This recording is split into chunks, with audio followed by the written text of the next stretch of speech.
Hello everyone, it's Miss Kellyanne here for our second Coding Unplugged activity. I'm hoping to turn this into a monthly series where I offer coding activities that you can do without a computer to get yourselves off of the screen.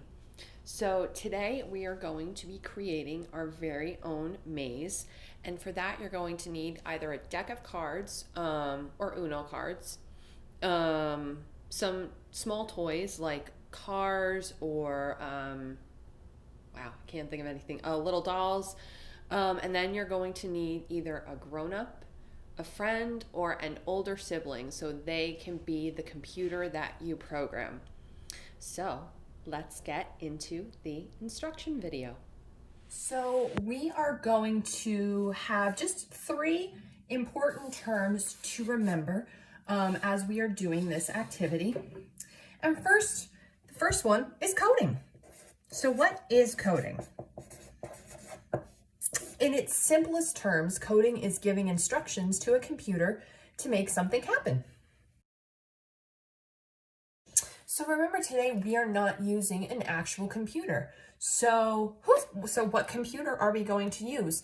It's going to be a friend, a grown-up like your mom or dad, grandpa, grandma, or a neighbor if you're close enough with them, or an older sibling, or a sibling in general. But you kind of probably want it to be a little older so they understand what's going on. So our next term is the programmer.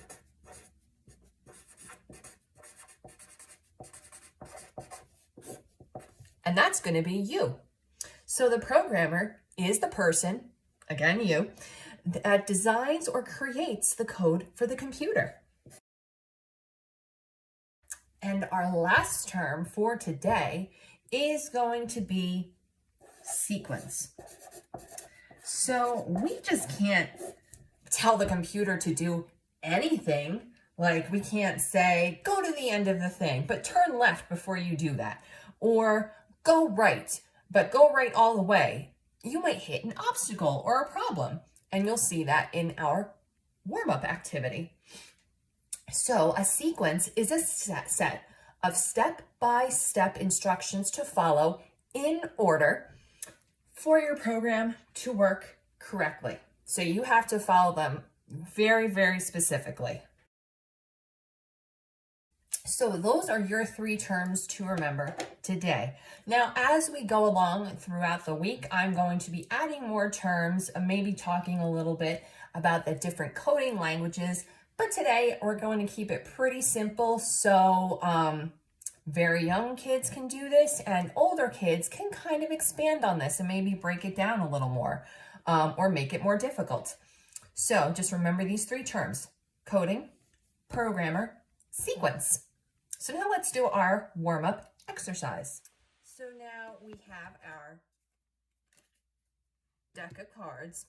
I am not going to be using the painter's tape this time around, just because I'm working on a desk and not the floor, which you'll see why that's going to be a little bit of an issue in a little bit, and a variety of small toys. So the small toys I have, if you know me, you know I'm a big Star Wars fan, and even more so, I'm a big Yoda fan. So I have small 3D printed Yoda toys to use as my obstacles today. Oh, and let's throw Darth Vader in there too. So they're going to be our obstacles in getting to the child.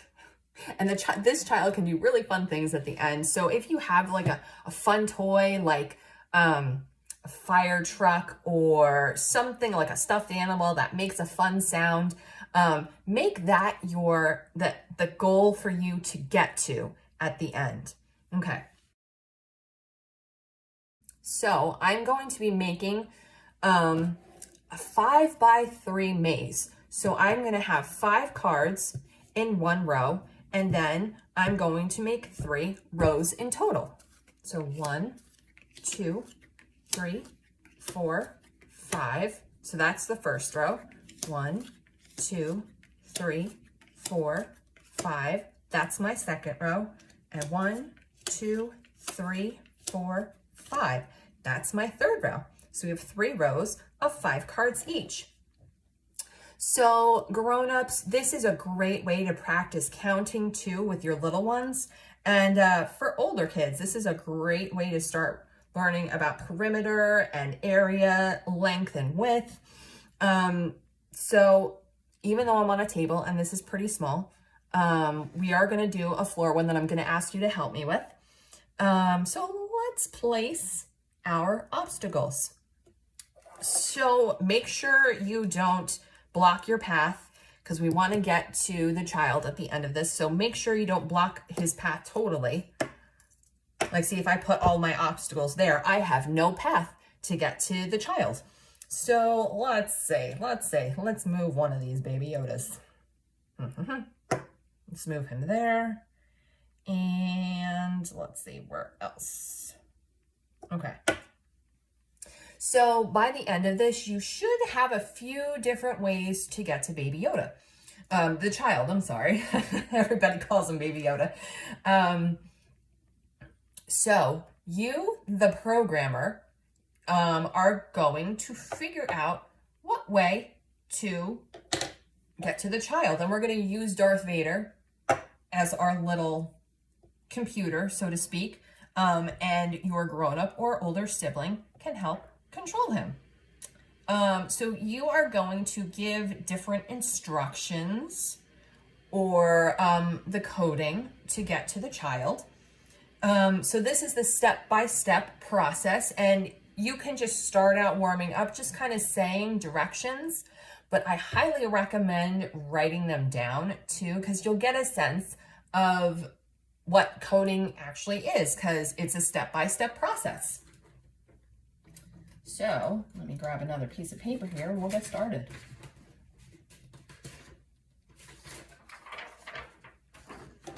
So let's see, what way should I go?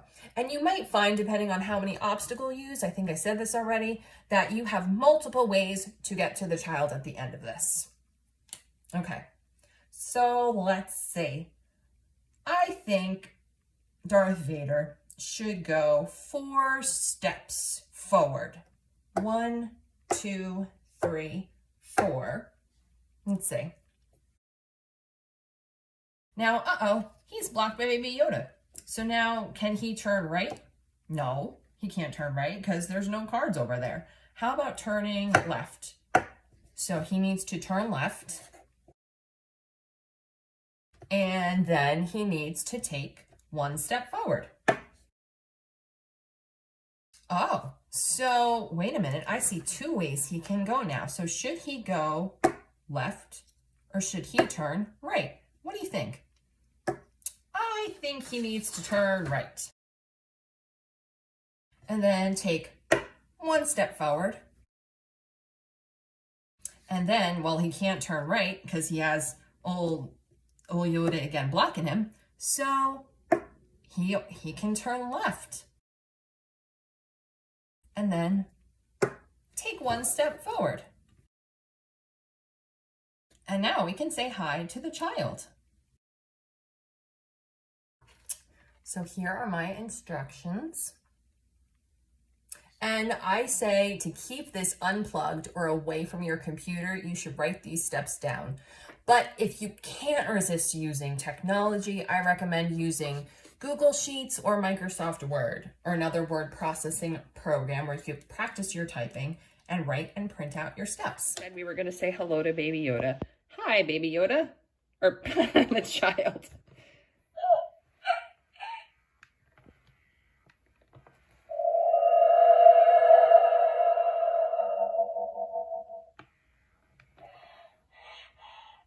Look, he said hi back. How cool is that? And again, you can use a lot of things at the end of this. You can have a treat or a healthy snack. And what's great about this activity is there's a lot of ways to adapt this as well. You can use it to practice vocabulary. You can use it to introduce other concepts like math, practice spelling or vocabulary. It's really cool. So I'm going to go now and do a floor activity and ask for your help in getting to the child.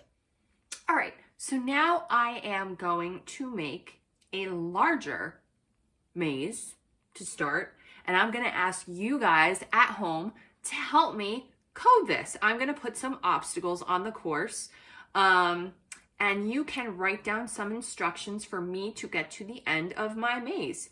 So first, I'm going to try and do an 8x8 maze. Let's see if I can fit it in the frame. I'm betting I can't. So 1, 2, 3, 4, 5, 6, 7. Okay, we're going to change it to a 7x7.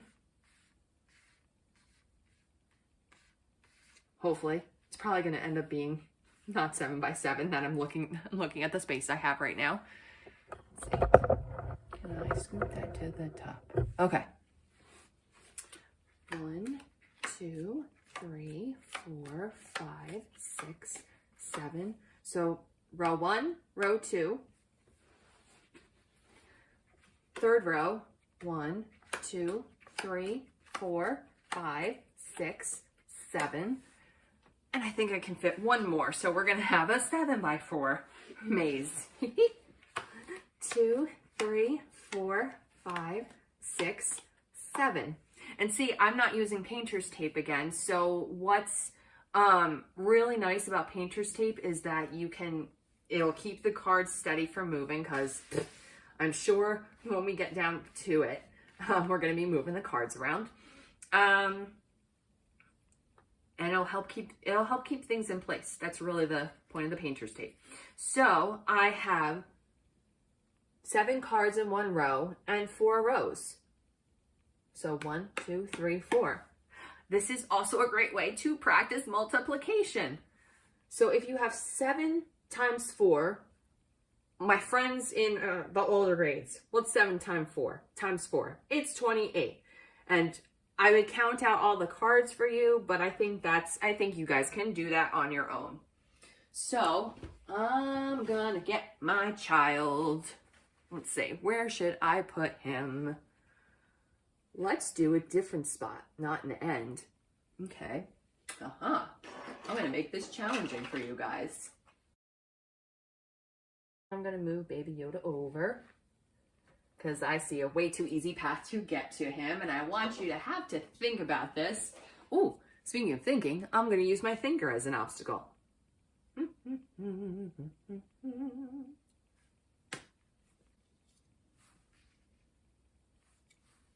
Okay.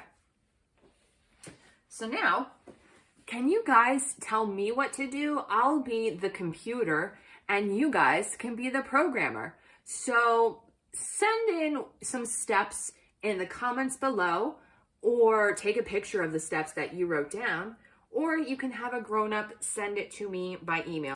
So yeah, send your instructions to me. What should I do? And maybe I will film a couple and put them on Facebook at the end of the week. So have fun. So I hope you enjoyed that activity I just showed you. Don't forget to share your own coding with me. How do I code that maze that I just showed you? I am the computer, you are the programmer. So comment below, send a picture in below, or send a picture to my email. And I look forward to seeing what kinds of codes you have completed, and if they work. So again, you can adapt this at home. Keep it really simple like I did in the video. Make it a little more complex by adding more rows, or making it a multi-use activity to help with vocabulary or history or math, music. It's so adaptable to a lot of different topics. You can keep it fun. You can teach about food, have them eat some food, some healthy foods. So it's just something to get them off, to get yourselves and your grown-ups off of the computer screen, because we're getting a little tired of them, I know. I can't take credit for that activity entirely. I borrowed it from teachyourkidscode.com, which is a really great site that has a lot of unplugged activities as well. So I look forward to seeing everyone next month for our next Coding Unplugged activity. I hope you guys enjoy your holidays, and I will see you next year. Bye now.